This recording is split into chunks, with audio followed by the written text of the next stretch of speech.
নমস্কার। আজকে চলে এসেছি এডুপ্রিজমের তরফ থেকে পড়াশোনা ও পড়াশোনার সমস্যা ও তার সমাধান নিয়ে।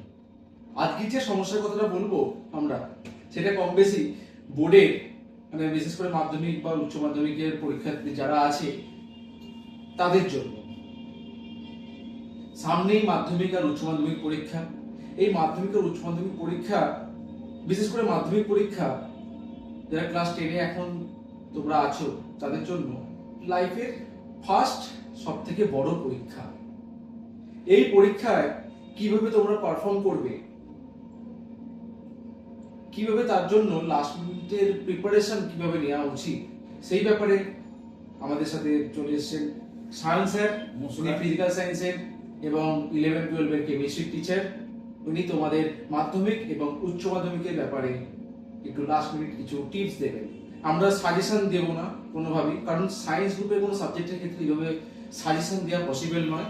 সেই কারণেই স্যার আজকে তোমাদের কোনো রকম কোনো সাজেশন দিতে আসেননি, লাস্ট মিনিট কিছু টিপস দেবেন যেটা তোমাদের আগামী বোর্ডস পরীক্ষায় কিছুটা হলেও হেল্প করবে আশা রাখছি।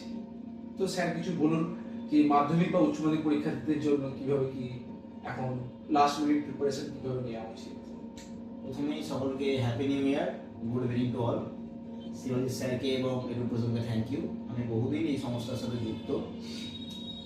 আমাদের আজকের যে টপিকটা সম্পর্কে শিবাজি স্যার বললেন যে লাস্ট মিনিট সাজেশন, তো সামনেই তো মাধ্যমিক পরীক্ষা, আর এক মাসেরও কম সময় বাকি রয়েছে।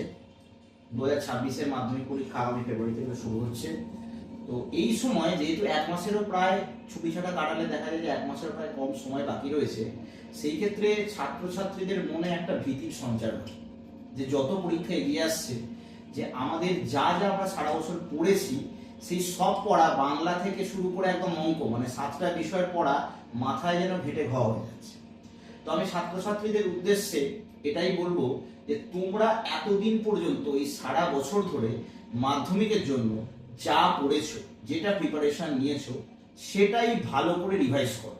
এবং শুধুমাত্র রিভাইজ করলেই হবে না, শুধু পড়লেই হবে না। আমাদের সাথে একটা কথা খুব পরিচিত, লেখা আর পড়া।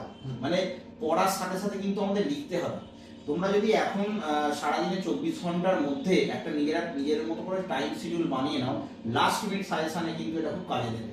এবং প্রত্যেক দিনই 7টা সাবজেক্ট কভার আপ করা কিছু কিছু সময় ধরে, এবং 7টা সাবজেক্ট কভার আপ করার সাথে সাথে শর্ট কোয়েশ্চেন্সের উপর জোর দেওয়া। যেমন বিগত কয়েক বছর ধরে বিশেষ করে আমরা যারা 11-12-এ সায়েন্স পড়াই, মানে সায়েন্সের বিষয়গুলো পড়াই, সেক্ষেত্রে দেখা যায় যে 9-10-এ সায়েন্সের বিষয় অনেক কিছু ব্যাকেজ থেকে গেছে ছাত্রছাত্রী। তো সায়েন্সের সাবজেক্টগুলোকে বিশেষ করে প্রাধান্য দেওয়া, এবং কোনো সাবজেক্টই ছোট নয়, প্রত্যেকটা সাবজেক্টেরই সমান অধিকার রয়েছে। সেই ক্ষেত্রে সব সাবজেক্টই ভালোভাবে পড়ো। তবে সায়েন্সের সাবজেক্টে অঙ্ক আর ভৌত বিজ্ঞানের ক্ষেত্রে অনেকের বেশি ভীতির সঞ্চার হয়। তো সেই ক্ষেত্রে আমি বলবো অঙ্ক আর ভৌত বিজ্ঞানে বিগত কয়েক বছরের ট্রেন্ড যদি আমরা ফলো করি, তাহলে দেখা যাবে কোয়েশ্চেন কিন্তু একদম জলবাদ হচ্ছে না, একটু ঘুরিয়ে একটু সাজেস্টিভ হচ্ছে। কারণ হয়তো দেখা যাচ্ছে যে 90% কোশ্চেন হয়তো সর্বসাধারণের জন্য, 10% একটু স্ট্যান্ডার্ড বাড়ছে। এক্স্যাক্টলি, একদমই তাই, মেরিট যাচাই করার জন্য। তো সেই ক্ষেত্রে বলবো শর্ট কোয়েশ্চেন্স গুলোর উপর একটু জোর দাও। অঙ্ক করার সময়, অঙ্কের ক্ষেত্রে অঙ্ক করার সময় ক্যালকুলেশনের উপর জোর দাও, রাফ করো। এবং আমার সাবজেক্ট যেহেতু ফিজিক্যাল সায়েন্স, সেই ক্ষেত্রে ফিজিক্যাল সায়েন্সের জন্য বলবো এই ফিজিক্যাল সায়েন্সে যে নিউমেরিক্যালস আছে ফিজিক্সের পার্টে, সেই নিউমেরিক্যালস করার সময় অনেকের ক্যালকুলেশন করতে গিয়ে ভুল হচ্ছে, এবং অঙ্কটা হয়তো ঠিক করলো, ইউনিট লিখছে না। সেই ক্ষেত্রে ইউনিটগুলোর উপর জোর দাও। এছাড়াও প্রত্যেক দিন 8 ঘন্টা করে প্রত্যেকটা সাবজেক্ট পড়ো, তার সাথে 8 ঘন্টা করে লেখো। এবং কোনো রকম চিন্তা করার কোনো দরকার নেই, কারণ আমাদের মাধ্যমিকের পরীক্ষা আমি জানি সকলের জীবনের প্রথম বাইরের বোর্ড পরীক্ষা, বড় পরীক্ষা এটা। তো সেই ক্ষেত্রে সবারই মনে একটা ভয় থেকে থাকে। তো তোমরা বিভিন্ন রকম বই তো রয়েছে, টার্গেট রয়েছে, টেস্ট পেপার রয়েছে, রায়মার্টিন, বিভিন্ন রকম বই রয়েছে। তোমরা সেরকম বইগুলো যেমন পড়ছো, সব থেকে বড় কথা নিজের টেক্সট বইটা প্রত্যেকে ভালো করে খুঁটিয়ে পড়ো। টেক্সট বইটা পড়াটা খুবই জরুরি, কারণ আমাদের কোয়েশ্চেন কিন্তু কেউ যদি ভালো করে টেক্সট বই খুঁটিয়ে পড়ে যায় লাইন টু লাইন, সেই ক্ষেত্রে তার কোনো সমস্যা হয় না। এবং আমি ওটাই আবারও বলবো যে পড়ার সাথে সাথে একটু একটু করে লেখো। লিখলে আমার মনে হয় জিনিসটা পুরোপুরি ব্রেনের মধ্যে ঢুকে যাবে এবং সেটা চিরস্থায়ী হয়ে যাবে। আর উচ্চ মাধ্যমিকের স্টুডেন্টদের জন্য স্যার কি বলবেন কেমিস্ট্রির দিকটায়? উচ্চ মাধ্যমিকের স্টুডেন্টদের জন্য আমি বলবো উচ্চ মাধ্যমিকের পরীক্ষা ও মাধ্যমিক পরীক্ষা জাস্ট শেষের সাথে সাথেই শুরু হচ্ছে। এই ক্ষেত্রে সায়েন্সের তো বিভিন্ন সাবজেক্ট রয়েছে, যারা আর্টস নিয়ে পড়ো আর্টসের সাবজেক্ট রয়েছে, কমার্স রয়েছে, প্রত্যেকটা স্ট্রিমই রয়েছে।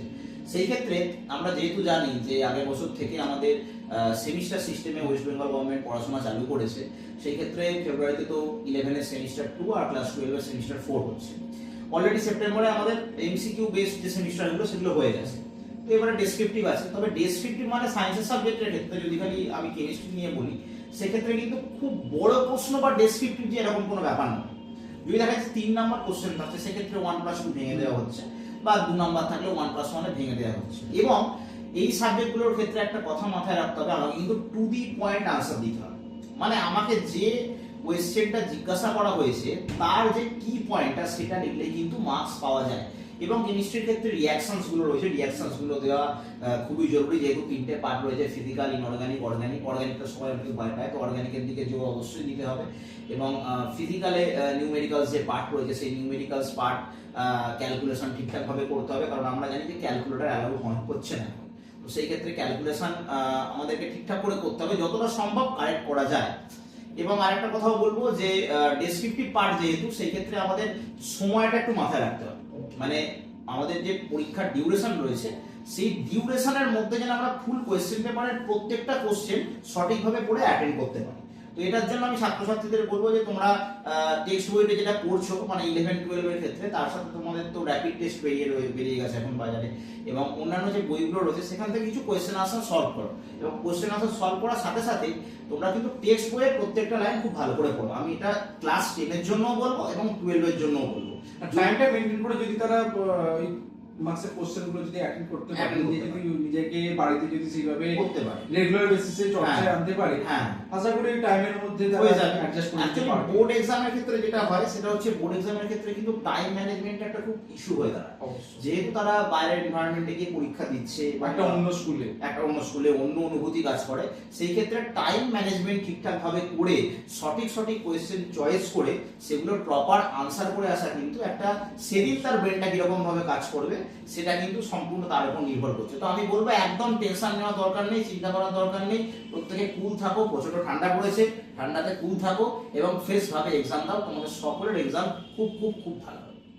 ওকে, থ্যাংক ইউ স্যার। পরবর্তীকালে আমরা আবার অন্যান্য বিভিন্ন বিষয় ভিত্তিক টিচারদের সাথে আমরা আসবো, আপনাদের সাথে কিছু লাস্ট মিনিটের টিপস নিয়ে। সকলে ভালো থাকবেন, পাশে থাকবেন। নমস্কার।